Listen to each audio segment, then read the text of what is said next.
Si te gusta el contenido gamer y en especial el survival horror, no dejes de visitar el canal de Betty Jade, donde podrás encontrar muchos gameplays como Silent Hill, Resident Evil, Outlast o The Walking Dead Survival Instinct. Sus reacciones son graciosas y estoy segura de que pasarás un buen rato. Así que anímate a suscribirte a su canal y no te arrepentirás. Hola amigos, ¿cómo están? Yo soy Samira Potter y el día de hoy les traigo un relato muy interesante que forma parte de nada más y nada menos que los cuentos de Vidal el Bardo. En esta ocasión les traigo La Fuente de la Buena Fortuna. Y bueno, sin más que añadir por ahora, vamos a disfrutar de este precioso relato escrito por la gran Joanne Rowling. Prepárense para dar luz a su conocimiento Potterhead, así que ¡Lumos!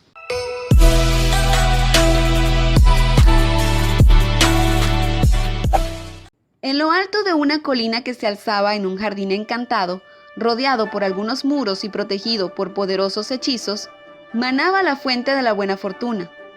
El día más largo del año, durante las horas comprendidas entre el amanecer y el ocaso, se permitía que un solo desdichado intentara llegar hasta la fuente, bañarse en sus aguas y gozar de buena fortuna por siempre jamás.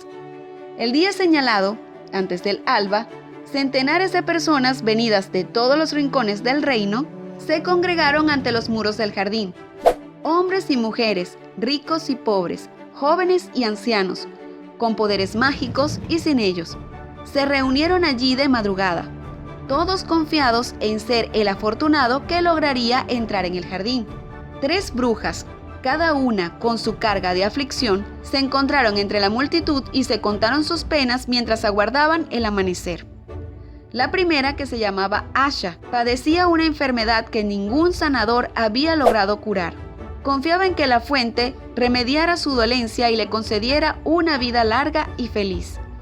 A la segunda, Altida, un hechicero perverso le había robado la casa, el oro y la varita mágica. Confiaba en que la fuente reparara su impotencia y su pobreza. La tercera, Amata, había sido abandonada por un joven del que estaba muy enamorada y creía que su corazón nunca se repondría. Confiaba en que la fuente aliviara su dolor y su añoranza.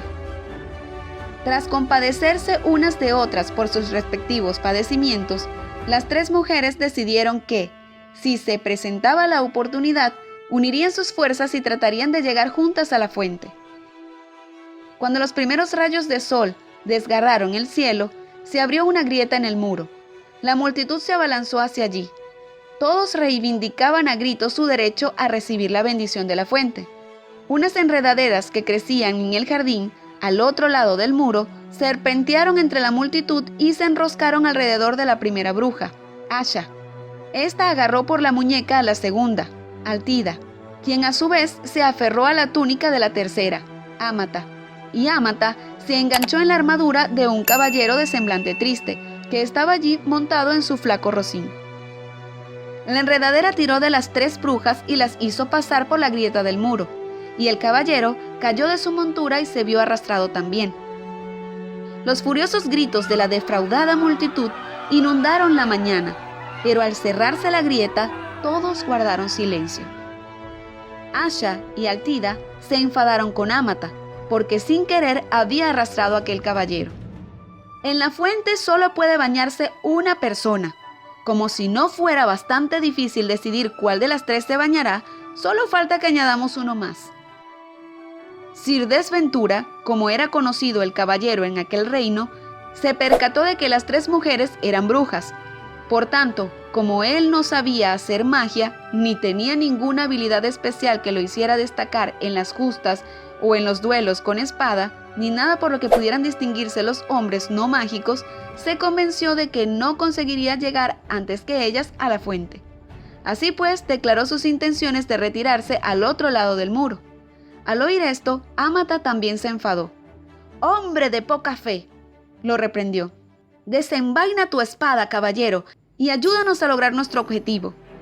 Y así fue como las 3 brujas y el taciturno caballero empezaron a adentrarse en el jardín encantado, donde, a ambos lados de los soleados senderos, crecían en abundancia extrañas hierbas, frutas y flores, No encontraron ningún obstáculo hasta que llegaron al pie de la colina en cuya cima se encontraba la fuente.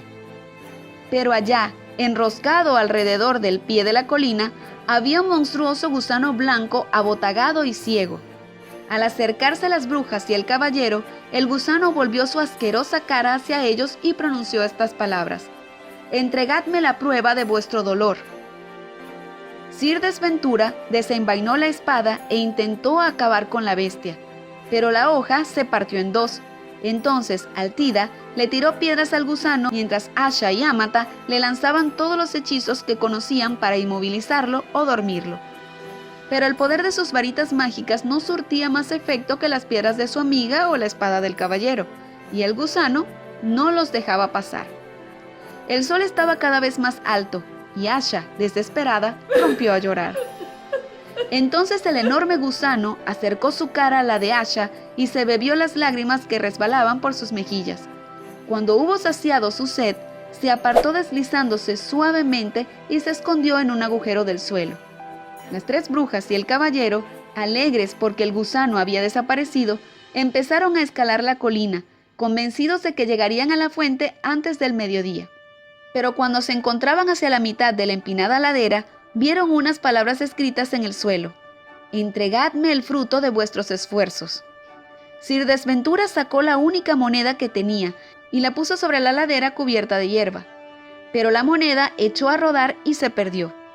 Los cuatro siguieron ascendiendo, pero aunque caminaron varias horas, no avanzaban ni un solo metro. La cumbre no estaba más cerca y seguían teniendo delante aquella inscripción en el suelo. Estaban muy desanimados porque el sol ya había pasado por encima de sus cabezas y empezaba a descender hacia el lejano horizonte. No obstante, Altida caminaba más deprisa y con un paso más decidido que los demás, y los instó a que siguieran su ejemplo, aunque no parecía que con ello fueran a alcanzar la cumbre de la colina encantada. «¡Ánimo, amigos! ¡No os rindáis!», los exhortó secándose el sudor de la frente. Cuando las relucientes gotas de sudor cayeron al suelo, la inscripción que les cerraba el paso se esfumó y comprobaron que ya podían continuar subiendo. Alentados por la superación de ese segundo obstáculo, siguieron hacia la cima tan deprisa como les era posible, hasta que al fin vislumbraron la fuente que destellaba como un cristal en medio de una enramada de árboles y flores. Sin embargo, antes de llegar, encontraron un arroyo que discurría alrededor de la cumbre, cerrándoles el paso. En el fondo del arroyo, de aguas transparentes, había una piedra lisa con esta inscripción: «Entregadme el tesoro de vuestro pasado». Sir Desventura intentó cruzar el arroyo tumbado sobre su escudo, pero este se hundió. Las tres brujas lo ayudaron a salir del agua y luego intentaron saltar a la otra orilla, pero el arroyo no se dejaba cruzar, y mientras tanto el sol seguía descendiendo más y más. Así que se pusieron a reflexionar sobre el significado del mensaje escrito en la piedra, y Amata fue la primera en entenderlo. Agarró su varita, extrajo de su mente todos los recuerdos de momentos felices compartidos con el joven del que estaba enamorada y que la había abandonado, y los vertió en el agua. La corriente se llevó sus recuerdos y en el arroyo aparecieron unas piedras que formaban un sendero. De ese modo, las tres brujas y el caballero pudieron cruzar por fin al otro lado y alcanzar la cima de la colina. La fuente brillaba ante ellos, entre hierbas y flores de una belleza y una rareza extraordinaria. El cielo se había teñido de rojo rubí. Había llegado el momento de decidir quién de ellos se bañaría en la fuente. Pero antes de que tomaran esta decisión, la frágil Asha cayó al suelo, extenuada por la agotadora escalada. Estaba a punto de morir. Sus tres amigos la habían conducido hasta la fuente, pero Asha, agonizante, les suplicó que no la tocaran.